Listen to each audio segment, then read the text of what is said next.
Assalamu alaikum. I am Dr. Mohammad Saidur Rahman Shuman, Associate Professor, Department of Forensic Medicine, Bosundara Uddin Medical College. Hello, my dear student, how are you?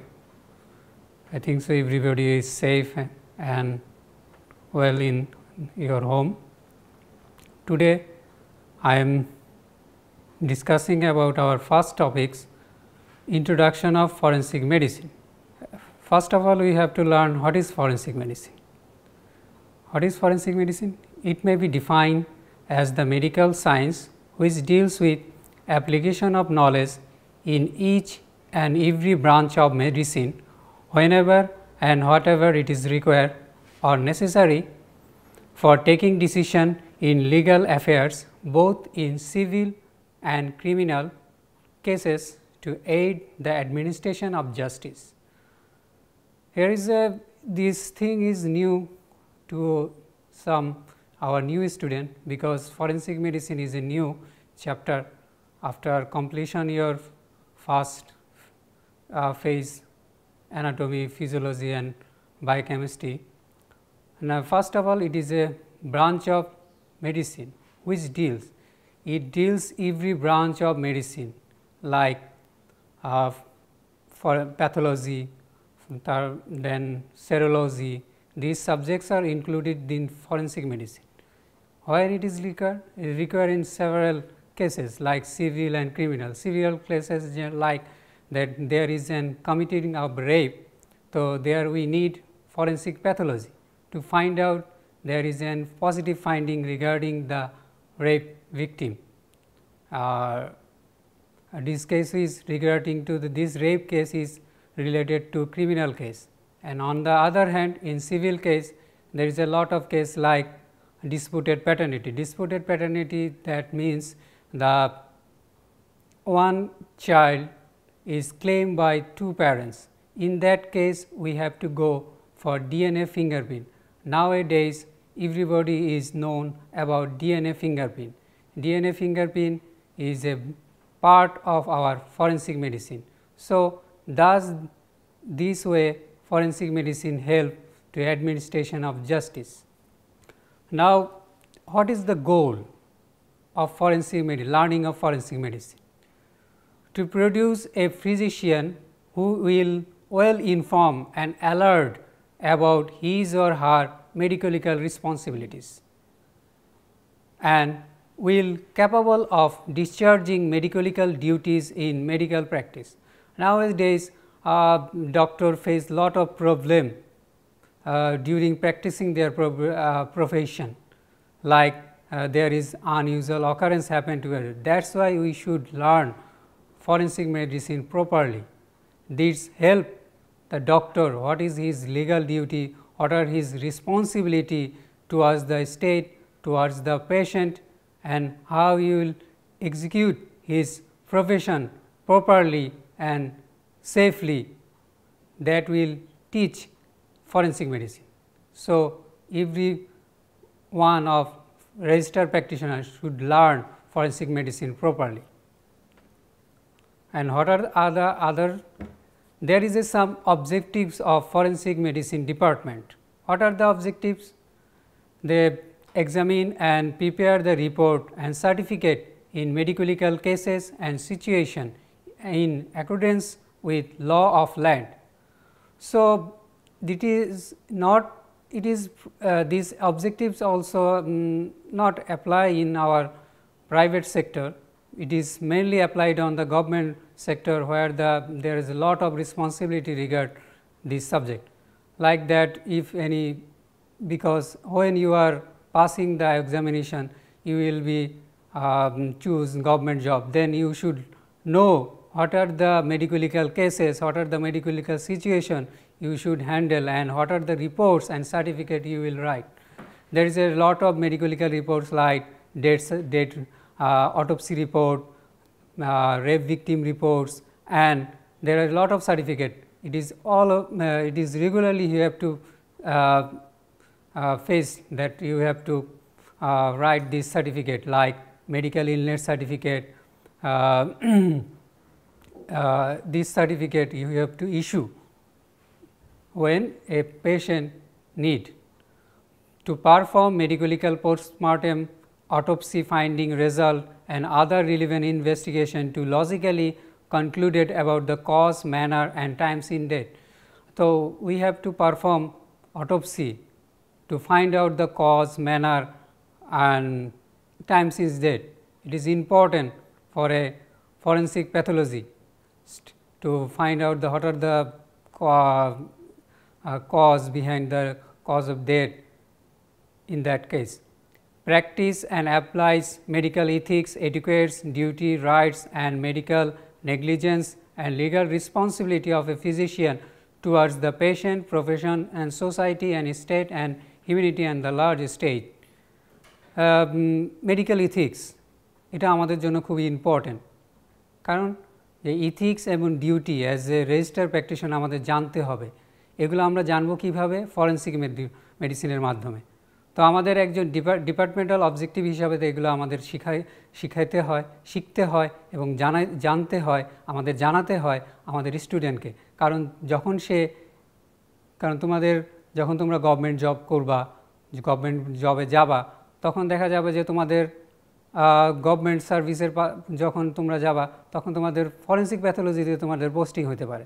তখন তোমাকে জানতে হবে যে forensic মেডিসিনে যে department আছে সেই ডিপার্টমেন্টে তোমার কি কাজ করতে হয়। শুধু তা না, উপজেলা হেলথ কমপ্লেক্সে তোমার তো কাজ করতে হবে, সেখানে তোমার জানতে হবে যে মেডিকেল এটিকেটস কী, মেডিকেল ডিউটি কী। অ্যাজ এ রেজিস্টার প্র্যাকটিশনার তোমাকে কিভাবে একজন পেশেন্টের সাথে ডিলিংস করতে হবে, পেশেন্টের কী কী রেসপন্সিবিলিটি আছে, পেশেন্টের প্রতি তোমার কী দায়িত্ব, সেগুলো ডিপার্টমেন্টাল অবজেক্টিভ হিসাবে তোমাকে জানতে হবে। ডিপার্টমেন্টে যে তোমার সিনিয়র কলিগস থাকে, জুনিয়র কলিগস থাকে, তাদের সাথে তোমার বিহেভিয়ার কী হবে সেটা তোমাকে শেখাবে মেডিকেল এটিকেটস। মেডিকেল ইথিক্স যেমন আমরা প্রত্যেক ক্ষেত্রে যেহেতু ইথিক্স না জানি, যেমন 10টা পয়েন্ট আছে, এই ইথিক্সের পয়েন্টস আমাদের অবশ্যই জানতে হবে, কারণ আমাদের সেফগার্ডের জন্য, আমাদের প্রফেশনকে উজ্জ্বল রাখার জন্য যে আমাদের এই ইথিক্সগুলো জানতে হবে। সেরকম কিছু ইথিক্স তোমাদের যখন মেডিকেল ইথিক্স চ্যাপ্টার পড়াবো তখন তোমরা আরও ভালোভাবে জান। ইন দ্যাট কেস আমি তোমাদের কিছু এক্সাম্পল বলছি। যেমন আমাদের মেডিকেল ইথিক্স শেখায় যে আমাদের শিক্ষকদের আমাদের প্রপার সম্মান দিতে হবে, আমাদের চিকিৎসকদের, আমাদের কলিগসদের সাথে আমার ভালো ব্যবহার করতে হবে। আমার চিকিৎসক হিসাবে আমার পেশেন্ট আমার থাকবে ফার্স্ট কনসিডারেশন। এখানে আমার জাতি, ধর্ম, তারপরে কোনো কিছুই আমার এই প্রফেশনের মাঝখানে আসা যাবে না। এগুলো আমাদের শিক্ষা দেবে মেডিকেল ইথিক্স। তো এই ডিপার্টমেন্টাল অবজেক্টিভস আমাদের জানতে হবে গভর্নমেন্টের জবের ক্ষেত্র এবং প্রাইভেট জবের ক্ষেত্র। এখন আসো আরও কী আছে departmental objective. Identify, apply relevant legal and court procedure applicable to medical and medical practice. আমাদের অ্যাপ্লাই করতে হবে মেডিকেল লিগাল যে আইডেন্টিফাইড যে প্রসিডিউর আছে। আমি যে কোর্টে যাব, একজন ডাক্তার যদি বলে আমি কোর্টে যাব না, কখনোই হবে না। তুমি যদি প্রাইভেট প্র্যাকটিস করো, কোনো জন্য ধরো আজকে বসুন্ধরা আদ্দিন মেডিকেল কলেজে তুমি ইন্টার্নি হিসাবে ইমার্জেন্সিতে তুমি ডিউটি করতেছো, সেখানে তোমার একটা কেস আসলো, ইমার্জেন্সি কেস। সেই কেসটাকে তুমি ডিলিংস করতে গিয়ে হয়তো বা পেশেন্টটা অবস্থা খারাপ হয়ে গেল, সে মারা গেল। সেই ক্ষেত্রে তোমাকে জানতে হবে যে এই পেশেন্টটা কেন মারা গেল, সে মারা যাওয়ার কারণটা তোমাকে ফাইন্ড আউট করতে হবে এবং সেটা প্রপারলি তোমাকে ডকুমেন্টেশন করতে হবে। কারণ অনেক সময় এই কেস এটা যখন দেখা যাবে তারা তোমার এই ট্রিটমেন্টের উপর ফেথ রাখতে পারবে না, তখন তারা তোমার এগেনস্টে কেস করতে পারে। তখন তোমাকে প্রপার ডকুমেন্টেশন এবং তোমার প্রপার ট্রিটমেন্ট প্রসিডিউর যদি তুমি ঠিকভাবে প্রেজেন্ট করতে পারো, অবশ্যই সেগুলোকে কোর্ট তোমাকে সেই ক্ষেত্রে তোমার ক্ষমা সুন্দর দৃষ্টিতে দেখবে, বা তুমি কোর্ট থেকে তুমি তোমার সার্ভিস যে তুমি ভালোভাবে করেছো সেটা প্রমাণস্বরূপ সেই ডকুমেন্টেশন তোমার রাখতে হবে। আর কি করতে হবে? Collection, preserve, dispatch the specimen or medical postmortem cases and concerned materials to appropriate government agency for necessary examination. ধরো আজকে তুমি ঢাকা মেডিকেল কলেজে, তুমি Bashundhara Ad-din medical college, Ad-din women's medical college, Ad-din Sakhina medical college থেকে তুমি পাশ করে আজকে তুমি খুলনা মেডিকেল কলেজে, ঢাকা মেডিকেল কলেজে তুমি অনারারি মেডিকেল অফিসার হিসাবে ট্রেনিং করছো, ট্রেন হিসাবে সার্জারি বা মেডিসিন ডিপার্টমেন্টে আছো। ওখানে একটা পেশেন্ট ভর্তি হলো পয়জনিং কেস নিয়ে। তখন তোমাকে ওয়ার্ডে পয়জনিং কেসটাকে তোমাকে ডিল করতে হবে। সেখানে ডিল করার পর তোমাকে পেশেন্টের কী কী সাইমটমস সেটাকে তোমার রেকর্ড করতে হবে এবং পেশেন্টের যে স্যাম্পল আছে যেমন ভমিটিং, ইউরিন, এগুলো তোমাকে কালেক্ট করতে হবে এবং প্রিজার্ভ রাখতে হবে ফর টক্সিকোলজিক্যাল অ্যানালাইসিস। এটাকে তোমাকে পাঠাইতে হবে কেন? কারণ গভর্নমেন্ট এজেন্সি জানতে চাবে যে এই পেশেন্টটা যে মারা গেল গভর্নমেন্ট হসপিটালে ট্রিটমেন্ট থাকা অবস্থায় এর তুমি কী ট্রিটমেন্ট প্রসিডিউর হয়েছো। সে যদি পয়জনিংয়ে মারা যায়, সে পয়জনিং যে খেয়েছে সেটা প্রুভ করার জন্য তোমাকে এভিডেন্স হিসাবে স্যাম্পল কালেকশন রাখতে হবে, সেটা প্রিজার্ভ করতে হবে এবং সেটা টক্সিকোলজিক্যাল অ্যানালাইসিসের জন্য সিআইডি অফিসে পাঠাতে হবে। এরপরে হলো diagnosis, apply the principal therapy and understand the medicolegal implication of common poison. যে আমাদের প্রতিনিয়ত প্রত্যেক ক্ষেত্রে যে আমাদের পয়জন খেয়ে আসতেছে যে পেশেন্টগুলা, আমাকে জানতে হবে যে এই পয়জনগুলো কী, কোন ধরনের পয়জন আছে, সেগুলো আমরা কীভাবে জানতে পারবো? সেটা আমরা জানতে পারবো ফরেনসিক মেডিসিনের মাধ্যমে। ফরেনসিক মেডিসিনের একটা ব্রাঞ্চ আছে ফরেনসিক টক্সিকোলজি, যেটা আমি তোমাদের সাথে পরবর্তীতে আলাপ করছি। তো এটা তোমাদের জানতে হবে যে পয়জন খেলে, ধরো কেউ যদি ঘুমের ওষুধ খেলো, সেটা খেলে কীরকম সাইন সিমটম হবে, কেউ যদি কীটনাশক খায় সে তার সাইন সিমটম কীরকম হবে, সেটা আমরা জানতে পারবো ফরেনসিক মেডিসিনের মাধ্যমে। Apply the general principal of analytic, environmental, occupational and preventive aspect of toxicology. এখন আমাকে জিনিসটা হলো যে এনভায়রনমেন্টাল, অকুপেশনাল এবং প্রিভেন্টিভ অ্যাসপেক্ট অফ টক্সিকোলজি। একজন মানুষ অকুপেশনালি কীভাবে একটা পয়জনের কন্ট্যাক্টে আসতে পারে সেটা আমার জানতে হবে। সেটা জেনে আমাকে সেই অকুপেশনের লোককে বলতে হবে যে আপনি এভাবে কাজ করবেন যাতে আপনার এই পয়জন থেকে আপনি পয়জনিং হতে না পারে।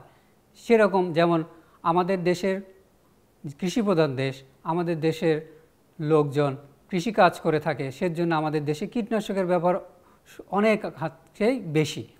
তো এই কীটনাশকের ব্যবহার সম্পর্কে একজন কৃষককে কতটুকু জানে সেটা আমাদের জানাতে হবে, যে তারা কিভাবে কীটনাশক ব্যবহার করবে, কিভাবে কীটনাশক ব্যবহার করলে তাদের পয়জনিং হবে না, কিভাবে তারা প্রোটেক্টিভ মেজার ইউজ করবে, সেগুলো আমাকে জানতে হবে এবং সেই অকুপেশনের লোককে আমাকে জানাইতে হবে যাতে সে পয়জনিংয়ে এফেক্ট না হয়। Duty and responsibility of a forensic specialist. একজন ফরেনসিক স্পেশালিস্টের কি কি ডিউটি আছে? Number 1, determine the cause and manner of death.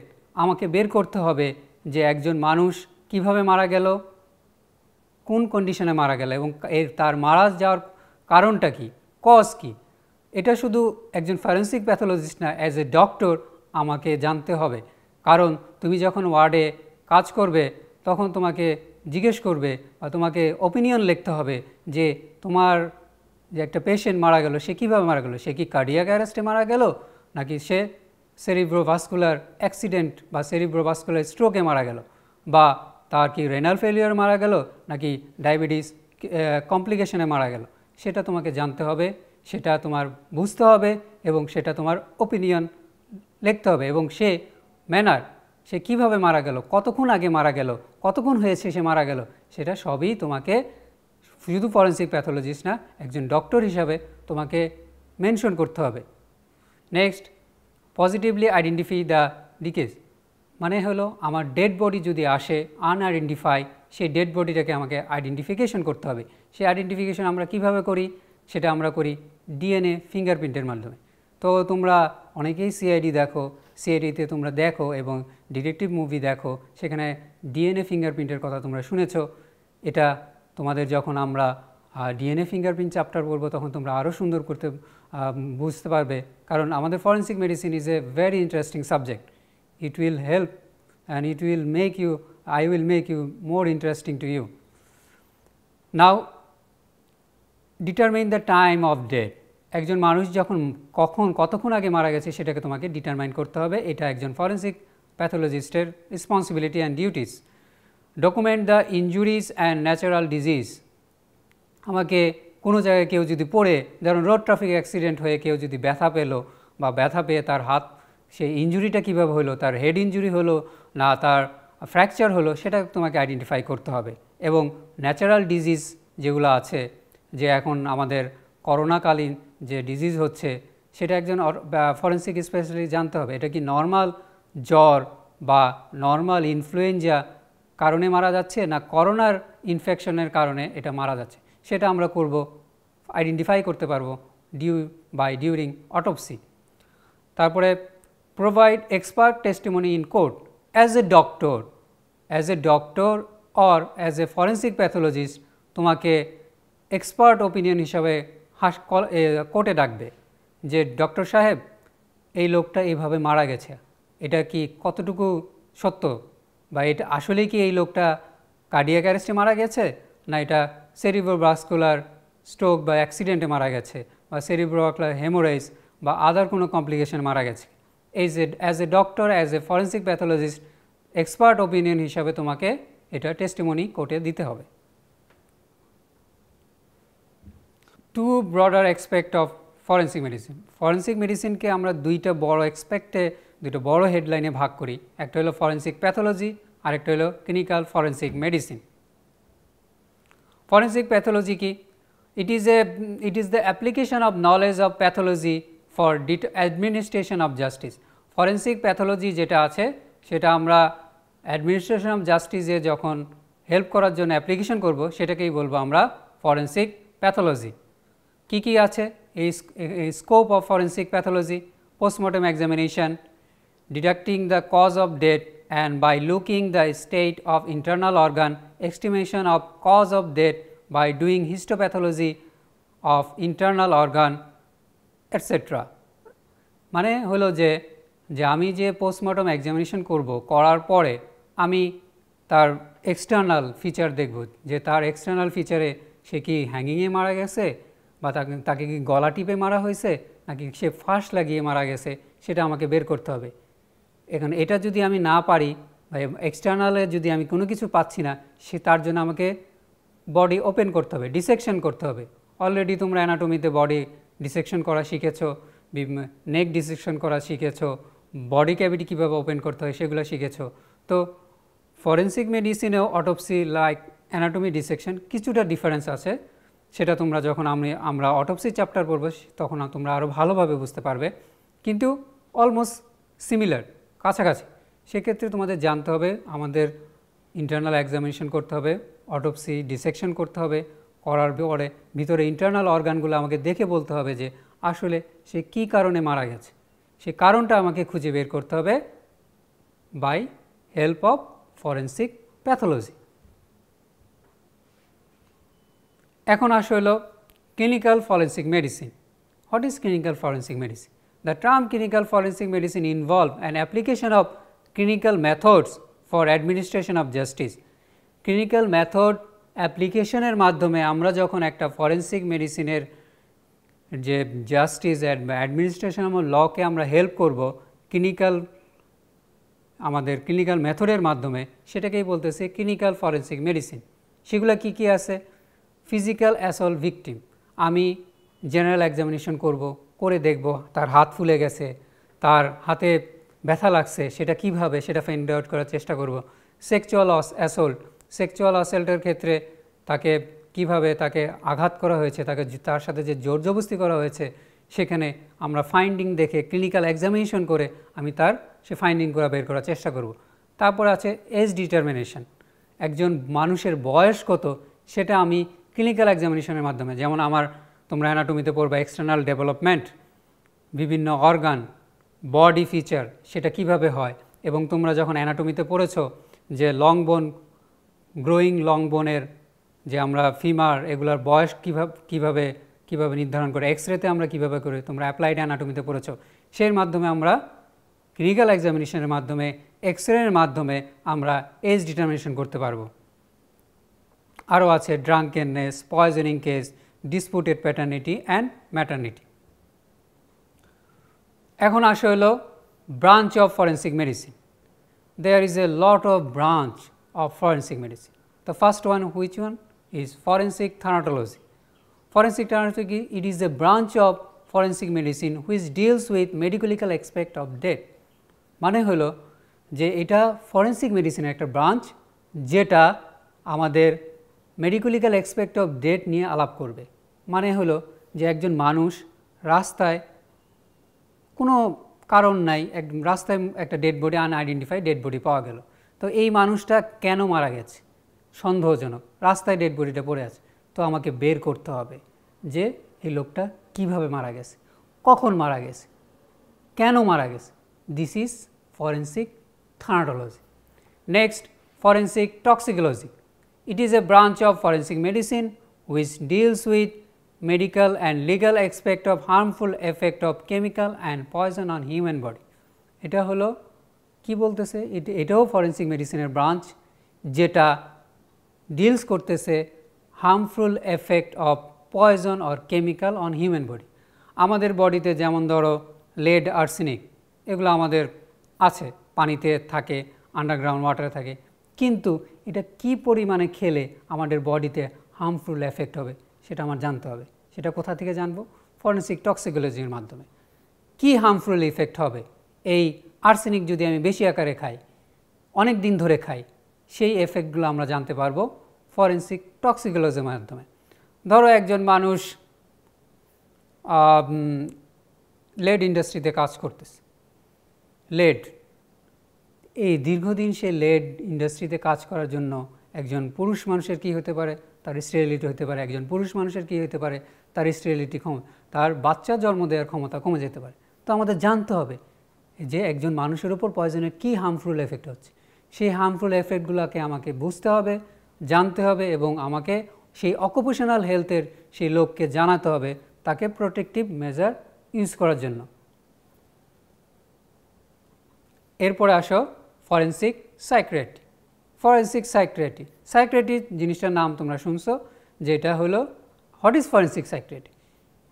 It is a branch of forensic medicine which deals with medicolegal study of insane and mental health. মানে হলো forensic মেডিসিনের এই ব্রাঞ্চটা deals করবে যে মেন্টাল হেলথ এবং যে আমরা যে মানুষের যে মেন্টাল ইলনেস সেটা নিয়ে। এর কারণে যদি কারো কোনো অপরাধ হয়, সেই অপরাধের ক্ষেত্রে তার কি পানিশমেন্ট হবে সেটা ডিল করে ফরেন্সিক সাইকিয়াট্রি। সেই ফরেন্সিক সাইকিয়াট্রি আমাদের জানতে হবে যে একজন মানুষের মেন্টাল হেলথ ইলনেস কোন পর্যায়ে আছে, কোন কন্ডিশনে আছে। যেমন অনেকের তোমরা নাম শুনবো সিজোফ্রেনিয়া, ডিলিউশন, ইলিউশন। ডিলিউশন মানে হলো সে একটা জিনিস দেখতেছে যেটার বাস্তবতা আছে। যেমন ধরো সে রাস্তায় একটা দড়ি দেখে বলতেছে সাপ, ইট ইজ ইলিউশন। হ্যালুসিনেশন আছে। হ্যালুসিনেশন মানে কি? যেমন সে রাস্তা দিয়ে যাচ্ছে, তাকে মনে হলো কেউ তাকে ডাকছে, ধরো নাম ধরে ডাকছে, কিন্তু সে ঘুরে দেখলো আসলে কেউ নাই, ইট ইজ এ অডিটরি হ্যালুসিনেশন। তো এই জিনিসগুলো আমাকে ডিল করতে হবে, কারণ এগুলো আমাকে জানতে হবে। কারণ অনেকেই মনে করে যে অনেকেই ভয় পায় অডিটরি হ্যালুসিনেশনের কারণে।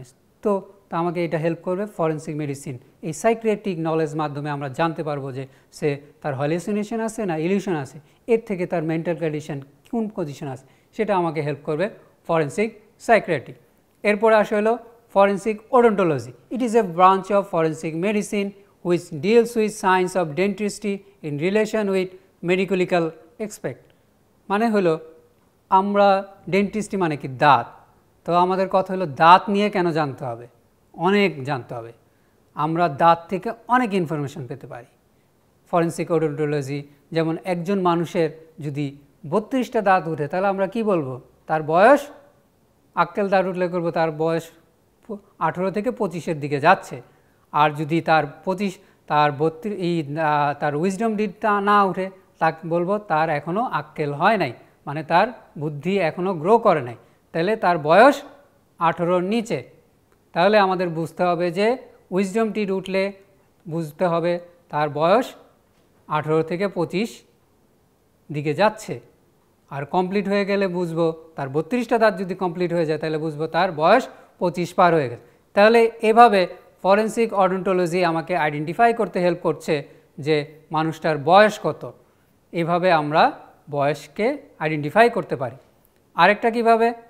আমরা একটা ডেড বডি পাওয়া গেল, তার কোনো কিছুই পাচ্ছি না, তখন তার মোটিভ আমরা নিয়ে সেখান থেকে পাল্প দিয়ে আমরা ডিএনএ অ্যানালাইসিস করতে পারি। ডিএনএ অ্যানালাইসিসের মাধ্যমে তার পরিচয় আমরা নির্ধারণ করতে পারি। আরেকটা হলো, ধরো একজন মানুষ কোনো জায়গায় কামড় দিয়েছে বা কোনো জায়গায় চকলেট খেয়েছে, চকলেট খাওয়ার ফলে তার মুখের যে দাঁতের বাইট মার্ক এবং তার লালাটা সেখানে রয়েছে। It is advance forensic